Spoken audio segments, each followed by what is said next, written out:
Today we're going to look at the F-104 Starfighter. There are currently 3 developers that cover the F-104 for FSX and P3D. That is Captain Sim, Virtavia and Skunk Works. The Captain Sim offering is built for FS9, but it can be modified for FSX and P3D.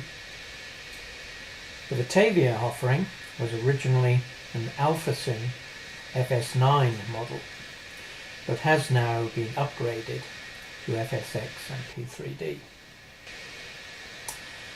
The Skunk Works model is a highly customized study level sim for FSX and all P3D versions.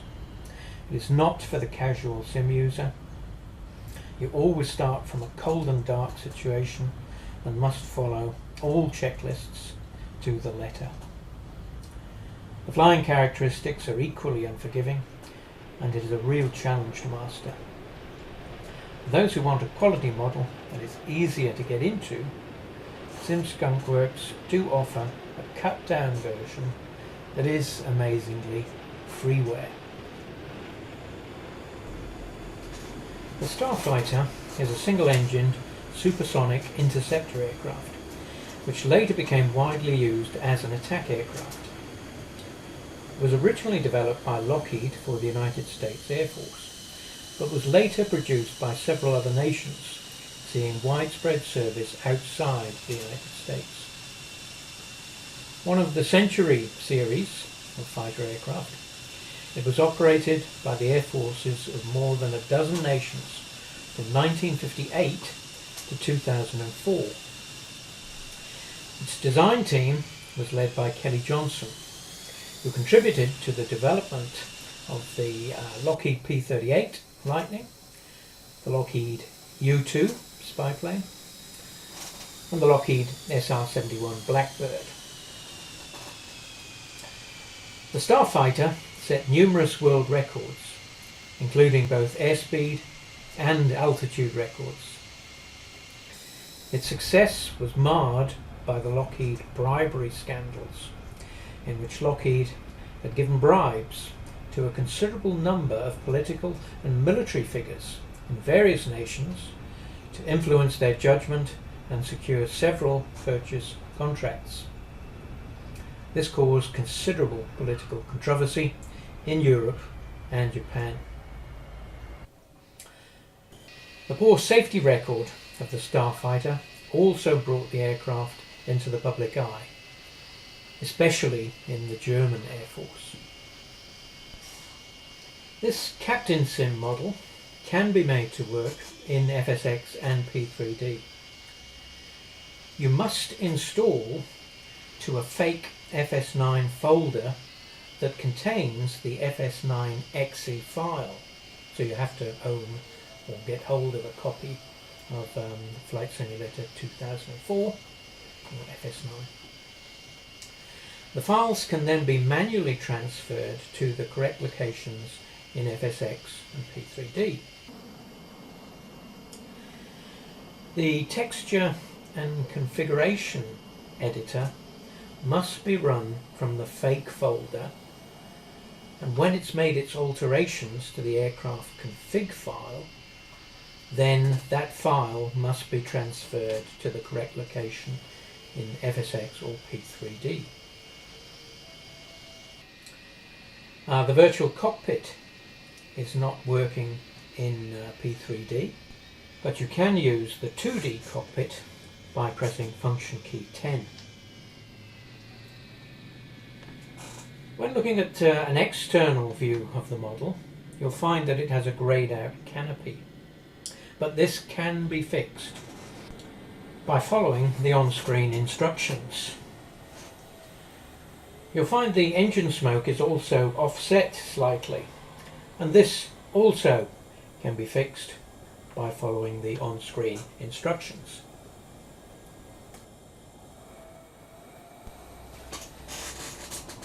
The final production version of the fighter model was the F-104 S for Sugar, an all-weather interceptor designed by Air Italia for the Italian Air Force and equipped with radar-guided AIM-7 Sparrow missiles. A total of 2,578 Starfighters were produced by Lockheed and under license by various foreign manufacturers. Starfighter squadrons made 2 deployments to Vietnam. Commencing with Operation Rolling Thunder, the Starfighter was used both in the air superiority role and in the air support mission. Although it saw little air combat and scored no air-to-air kills, Starfighters were successful in deterring MiG interceptors. During the first Starfighter deployment from April to October 1965, Starfighters flew a total of 2,937 combat sorties.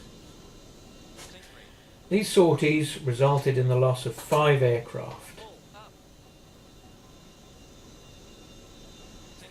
2 Starfighters were shot down by ground fire. 1 was shot down by a Shenyang J-6 when Captain Philip Smith strayed into Chinese airspace, and 2 were lost to mid-air collision while searching for Smith's missing jet. During the second deployment, an additional 9 aircraft were lost, for a total of 14 F-104s lost to all causes in Vietnam.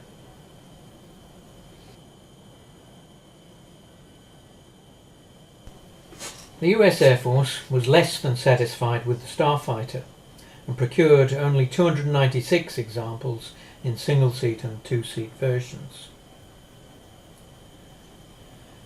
The F-104s in US service were quickly wound down after 1965.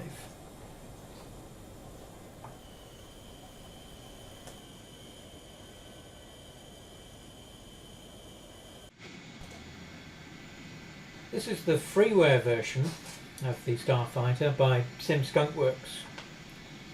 The location for downloading is in the notes below.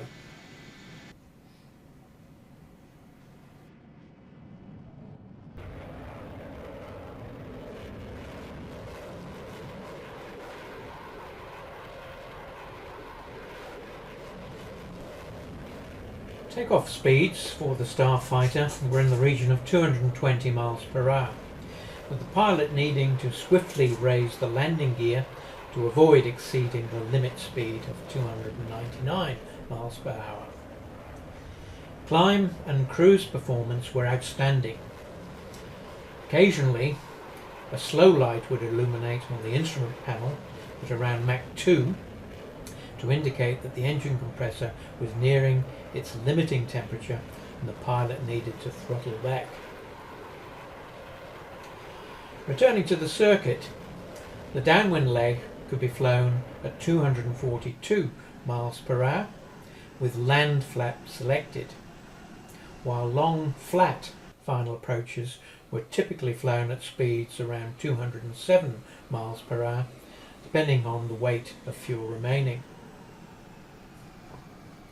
High engine power had to be maintained on the final approach to ensure adequate airflow for the boundary layer control system. Consequently, pilots were warned not to cut the throttle until the aircraft was actually on the ground. A drag chute and effective brakes shortened the Starfighter's landing roll.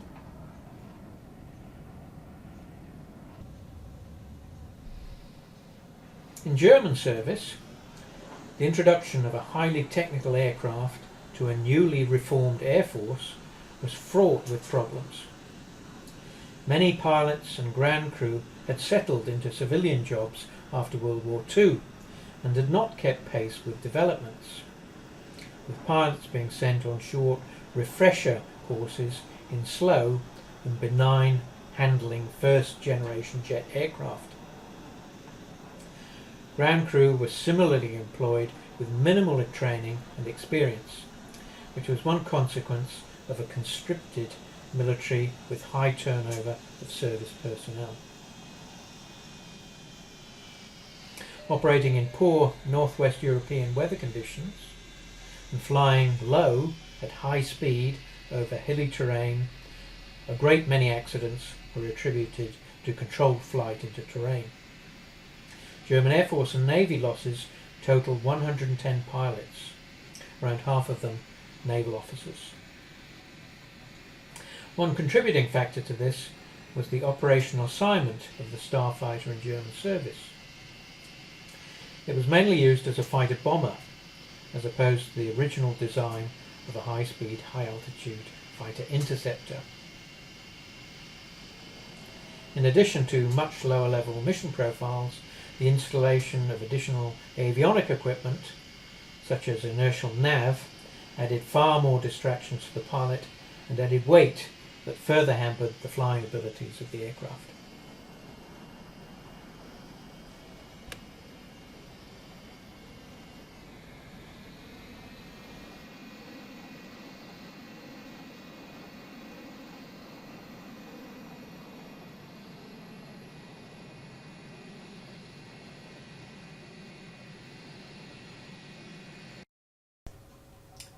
This is the Payware version of the Sim Skunk Works Starfighter. It is highly complex and is at study sim level. You have to make big use of checklists and really study the manuals.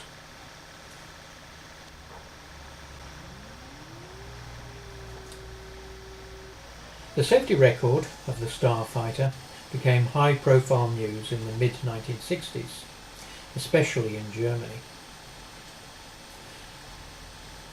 Germany initially ordered 700 Starfighters, and later on another 216. Deliveries started in January 1962, and before the end of that month, the first of no fewer than 262 German Starfighters had crashed. In June 62, 4 Starfighters crashed on the same day. 116 German pilots died during peacetime between January 62 and December 84. Grieving widows sued Lockheed from 1969 to 1975. And by then, more than 30 of them had received 3 million Deutschmarks each.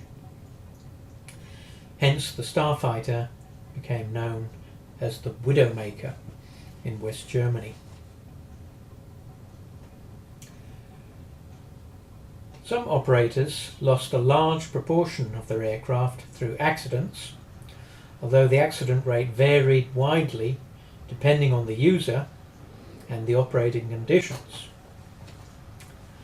The German Air Force and Federal German Navy lost about 30% of aircraft in accidents over its operating career. And Canada lost 46% of its Starfighters. The Spanish Air Force, however, lost none. The Class A mishap rate, that's write-offs, for the Starfighter in American service was 26.7 accidents per 100,000 flight hours. That's the highest accident rate of any American Century Series fighter. By comparison, the mishap rate for the Delta Dagger, the F-102, was 14.2 per 100,000 hours, and the mishap rate on the Super Sabre, the F-100, was 16.2 per 100,000 flying hours.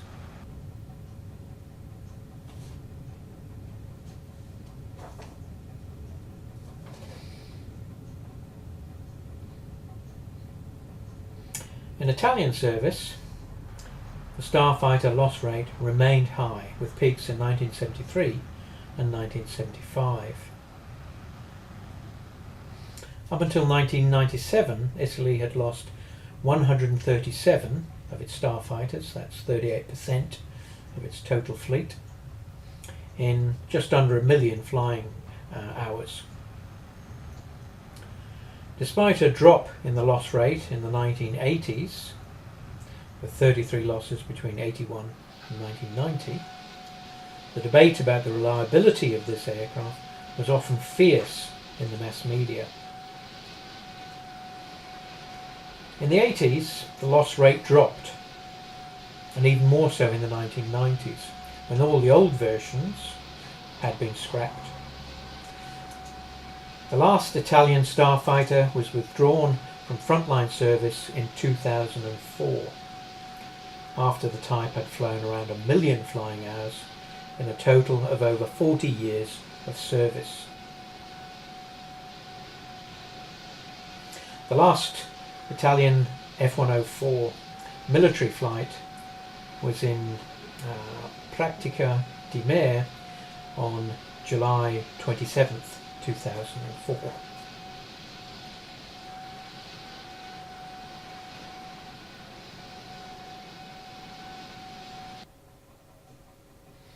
Hope you like that. See you next time.